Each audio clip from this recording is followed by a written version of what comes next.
In Azam City, you're watching One TV News Channel. One TV News Channel. Serving you with information, news, sports, and public affairs. One TV News Channel. One TV News Channel. Serving you with love. Ang telebisyong pangmasa. One TV News Channel. One TV News Channel.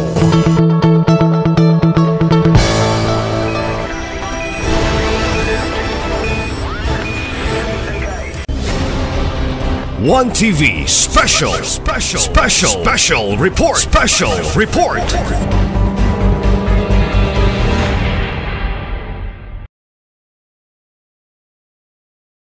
Na atong i-focus ang atong pag-meditate sa pulong sa Dios. So once again, Happy New Year o bagong taon, bagong buhay, no? O magkapanginaw 2025 kung makita ang paglambo kung sa man ang mga naaging mga pagsulay sa kinabuhi year 2024. I believe na this year ay mong tatang magmalambuon ug magapadayon diha sa pagpamalandong sa pulong sa laban sa tanan sa pagpangalagan. Okay, atong basahon ang Book of Psalms chapter 1 verse 1. Magkaingon ang pulong sa Dios. Bulahan ang tao nga wala magalakaw sa tambag sa mga dautan, ni magatindog sa dalan sa mga makasasala, ni magalingkod sa mga lingkuranan sa mga mayubiton. Kung dili anaa sa kasuguan ni Huba ang iyang kalipay, o sa kasuguan niya nagapamalandong siya sa adlaw o sa gabi. O siya may sama sa kahoy nga tanom sa daplin sa kasapaan sa tubig, nga nagadala sa iyang bunga sa iyang panahon. Kansang dahon sa dili malaya, o bisan unsa ang ginabuhat niya magmauswagon. Ang Dios magaduhat panalangin sa mga pulong na pagibasa. Mga igsoon, mayong buntag ka natong tanan, no? Ang pulong sa Dios, sumala ni Salmista David, naghiskot siya, bulahan ang tao. Muna nga, kanunay na itong gipabot sa mata ko sa kakinabuhi, nga importante kayo ang pagpamalandong sa pulong sa Dios. Gano'n man, kay kanunay na itong madungan na nagayon ang pulong sa Dios, dili mabuhi ang tao pinagilamang sa tinapay, kundi mabuhi usap kini pinaagi sa mga pulong sa Dios nga nagula siyang baba.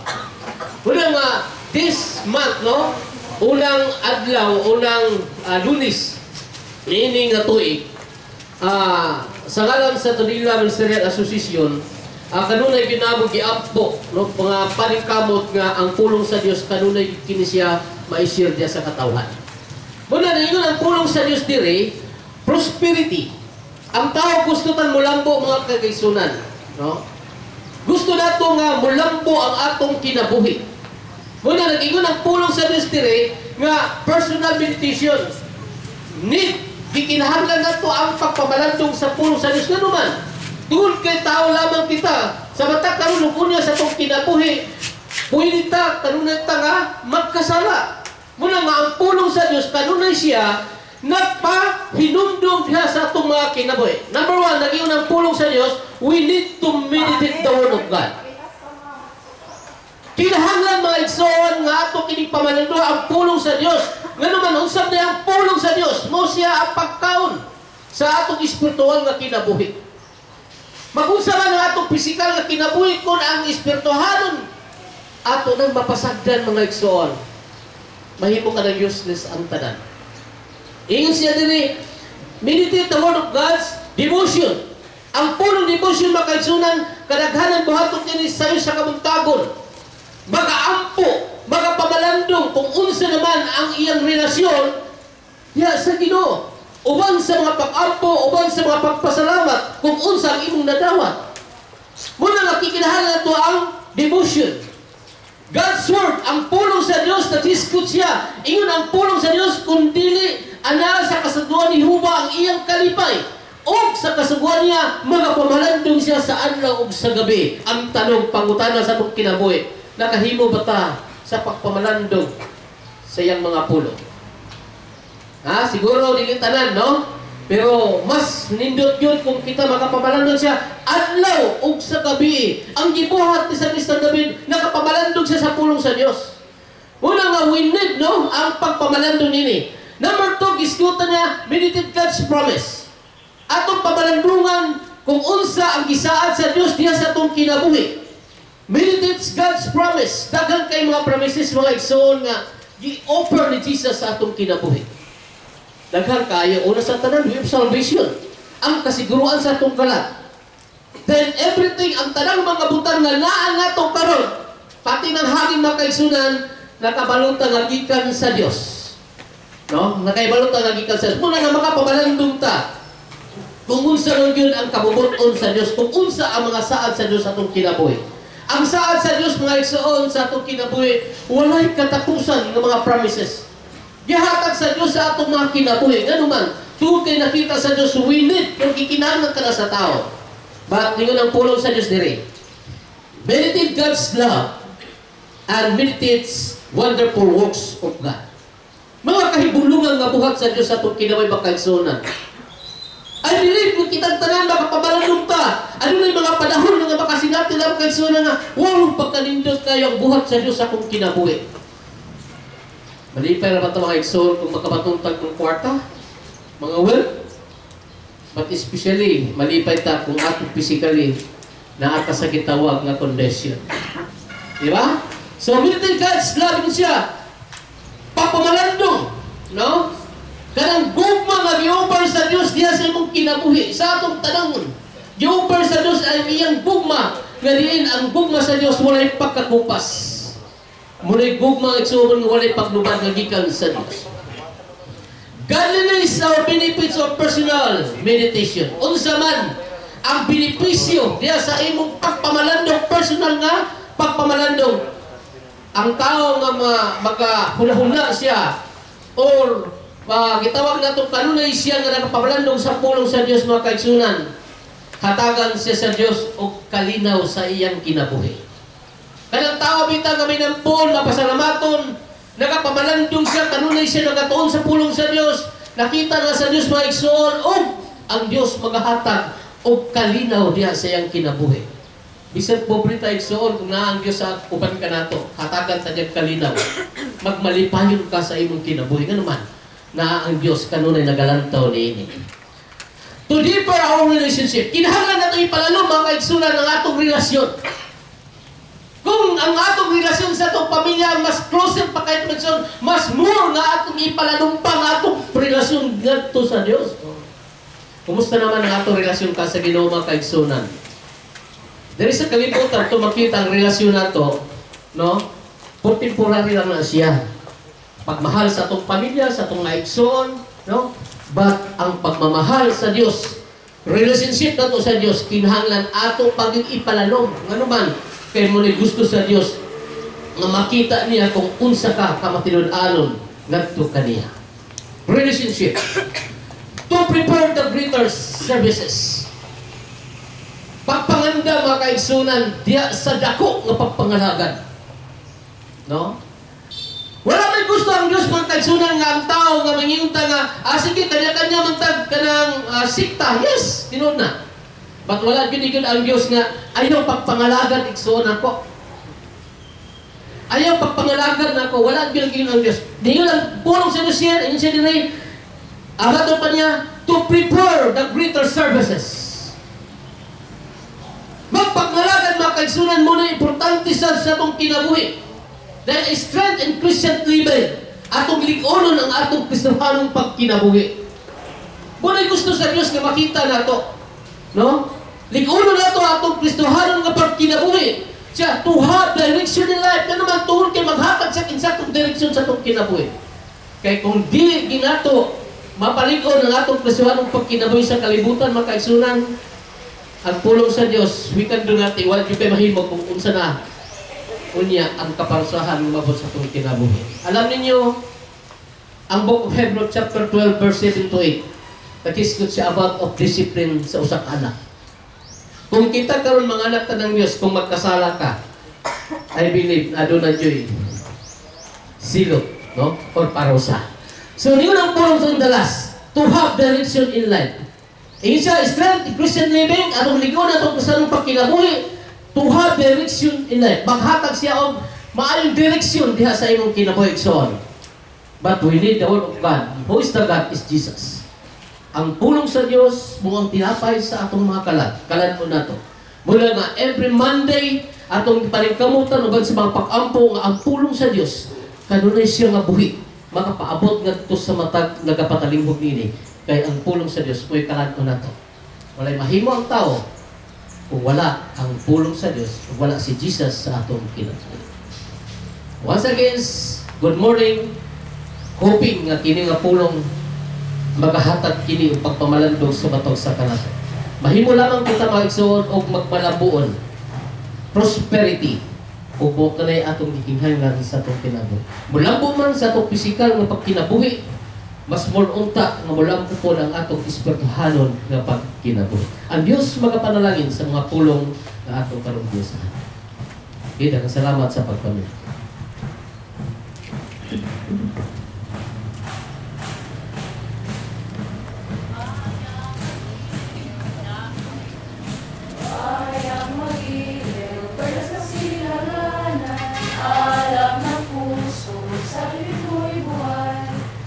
Upang hinirang, tuyan ka ng matiting, sa manluluki, di ka masisiin, sa dagat at bundok, sa simoy at sa langit mong bukaw, may lagang tula at awit sa paglayang minamahal, ang isang nawatawat mo'y tagumpay na nagbibinig, ang bituin at araw niyang kailan pa may magbibinig, lupa ng araw ng wala tipasita, buhay langit sa piling mo. Aming ligaya na pag may mga api, ang mamatay ng dahil sa'yo.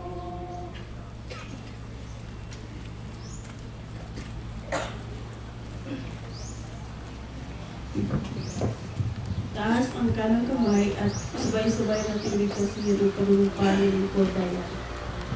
Ito ay sa lingkod bayan. Pangalagaan ko ang tiwalang pinagkaloob ng mga mayan. Naglilingkod ako ng may malasakit, katapatan at kasayan na walang kinikilingan.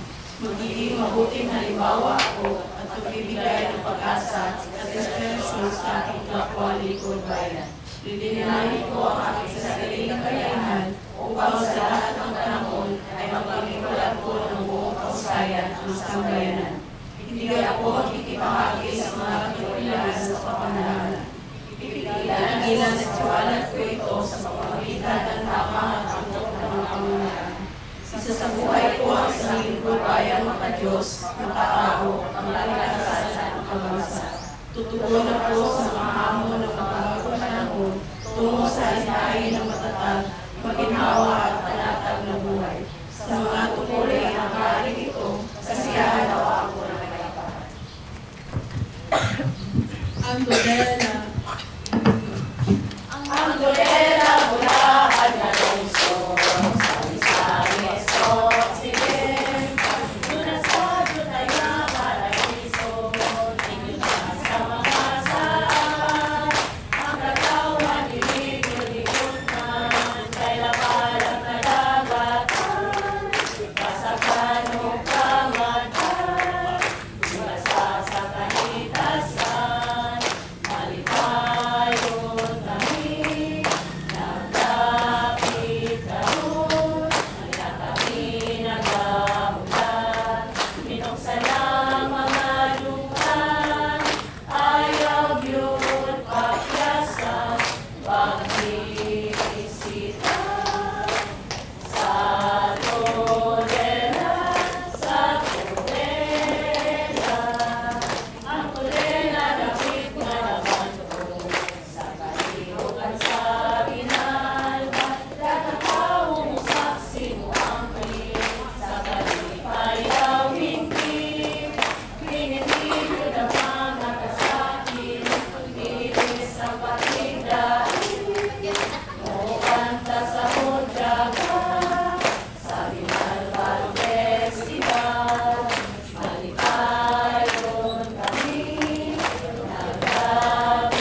Okay, maayong buntag sa tanan. Mura magwala ng New Year. Happy New Year! Okay, no. First and foremost, thank you, Pastor, for the word of God. No, this is our first flag raising ceremony for the year 2025. Atong tagaan o masigarbo palakpakan atong mga kaugalingon. No? Una, nakasurvive na sa 2024, and of course, for the very big success of our Binalbal Festival 2025. No? Congratulations to the different working committees for your efforts and yung mga contributions. Dili may nato ka successful atong Binalbal Festival. Successful ba atong Binalbal Festival? Ako na magdili, mo na maghi. Naluya, wala'y pamahaw. Hep, hep! Ay, ito na di ay. Aha, aha! Abalo, ready na. Diba? Ready na! Anak dapat. Nana ang spirit na natin welcome sa 2025. Eh, what is mo ba pag-entrada sa tuig luya na kayo naman ng bisyo? What more ang sa netong energy pag-abot sa December? Taghan na ba kitang activities pag December? No, thank you kayo sa ato ang MDRR for the physical arrangements, first aid sa atong RHO, sa aftercare, sa tanan-tanan committees. So far, that is the most festive Binalbal Festival o maupod siya'y nag-ani o pinakanindot na feedback na Binalbal sa history sa Binalbal Festival. Amen! Mura na po ga. Why? Okay. So much for that. Any announcement? Wala ba? So ako lang ipahibalo na congratulations LGU Tudela. Ang nisugat sa ato ang 2025 is isa na po ka-award. We are awarded as dili lang rin ako makuha ng title, but it's about the Anti-Drug Abuse Council.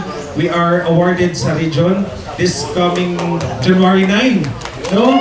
Receive na po of award ang ato ang municipal mayor, and that is of course pride of the LGU, and to the focal person is our Ma'am Amor Dapor. No, thank you kayo sa effort na makakuha taning award. It is a manifestation na nagtrabaho ginita behind all the unsa pa mga paghitabo sa atong community at least functional ay ta sa atong Anti-Drug Abuse Council. So I guess that's maura to tanan. Wala na gilaing announcement from from the accounting office. Mo kani murag makulbaan mo ani.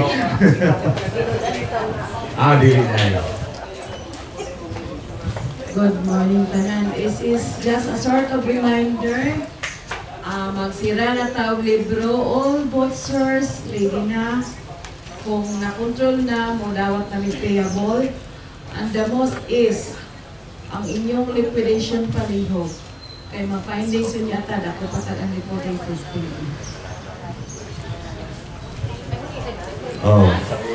Reminder, offices, and itong mga nag-travel atong 2024. I guess, maura tong tuwa. Maayong buntag o maayong tunela.